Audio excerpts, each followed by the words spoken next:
The time is long overdue for there to be a center for medicinal plant conservation, especially at a time when we need plants not only for our own personal health as we see this industry grow, but also we need these plants to heal the ecosystem. Our center is located in one of the most biodiverse, rich regions on the planet for medicinal plants, and that's in the heart of southern Appalachia.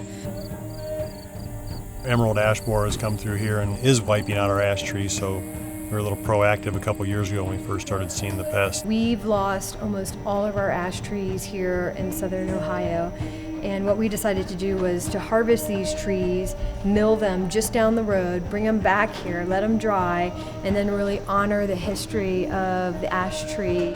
That was even really before the final design was done, but we just knew we were going to incorporate those trees into the building, so those discussions evolved into what we have now, which was a couple thousand square foot, 50-person classroom, Museum of Herbal Medicine in Appalachia.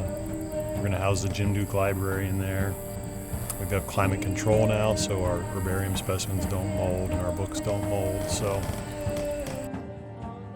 I was one of those people who was fortunate enough to be part of that herbal renaissance that started emerging in the 1960s.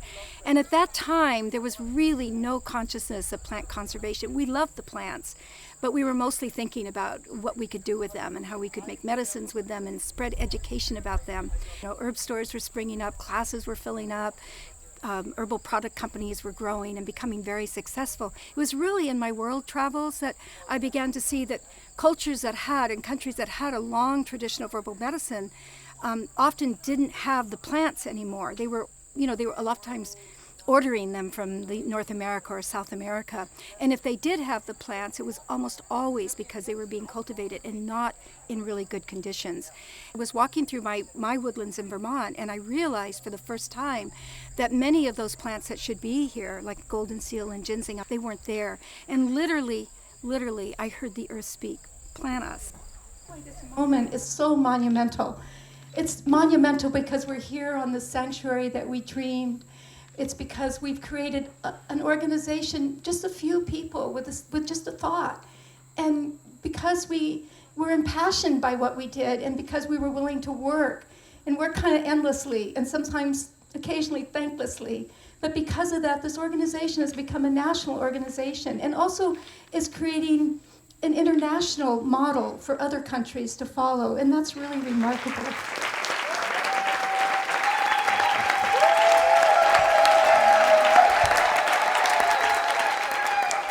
We are more dedicated now than ever, now that I've been here, to be more assertive in the way that we communicate to perhaps a larger spectrum or bandwidth of the herbal community about the role that UPS is playing, the very important and a vital role in increasing consciousness about the need for people to be aware of the plant medicines that exist, where these plant medicines come from, and how we all need to be more mindful and more active and more committed to conserving environmental conditions and the way we behave on this planet.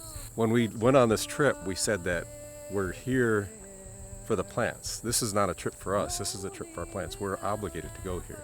And part of our Anishinaabe culture, we say that this is our responsibility. We inherited this responsibility to protect our lands, and this ties completely into United Plant Savers' way of thinking and what they're doing. Land preservation, teaching people about plants, teaching people how to farm it. So this to us is ground zero for everything. I'm personally really interested, especially moving into ginseng country in Vermont, at looking at genetics and wild genetics and how do harvesters replant. Are they buying commercial seed? Are they changing the genotype in an area by doing so? And how can we also look at a scientific, research-based approach to influencing legislation around things like ginseng and golden seal. In this country, there's so many places where it's permitted, but very inappropriately in terms of long-term sustainability of these wild stands. And at the same time, there's also plenty of states that there is no permit process, and it's really just like a cowboy outlaw scenario. And I think that as scientists and herbalists can really band together, we have opportunity to be active in our local and state communities at providing more legal protections for these plants. One of my big focuses within the framework of native plants that are threatened, figure out potential analogs that can be used similarly to things like ginseng and golden seal, but are much more prolific, maybe even what people might call problem plants, exotic invasives. And so United Plant Savers has really stoked that fire for me of how can we both combine this idea of preservation of certain plants with the idea of control of other plants, and really informed by this idea of permaculture.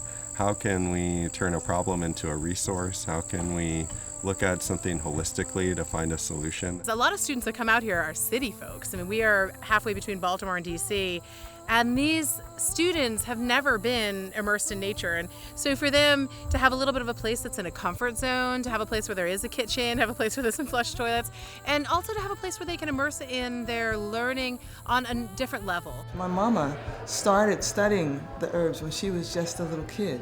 She was 4 years old when my three greats Aunt Lula was teaching her about bark from the sunrise side of the longleaf pine being what you use at a particular phase in a woman's period. But I didn't learn this till I was 25 because Mama was trying to have us assimilate to be something greater. And I said, what greater could we be than our ancestral life that makes it possible for us to even be here?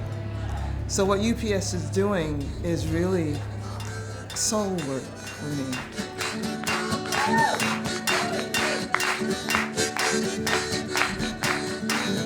Well, ginseng's getting rare, can't find it anywhere. We're gonna miss those sweet and bitter flavors.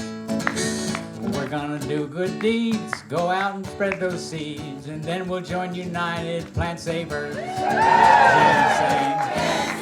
Ginseng, ginseng, we got to sing along, ginseng. I'm really grateful to see such a diverse group of farmers and scientists and medicine makers and home herbalists and gardeners and wildlife caretakers, all really focused on medicinal plant conservation and finding that unity and that common ground here. Our vision looking ahead now that we have opened the Center for Medicinal Plant Conservation is really to take it to the next level, to be a model of what it means to grow a green economy based on medicinal plant propagation. And also we want to be able to propagate these plants so we can provide forest farmers with the plant material that they need to then grow these important medicinal plants in a sustainable manner within their woodlands. So this is really the next level of consciousness when it comes to the food and medicine that we consume.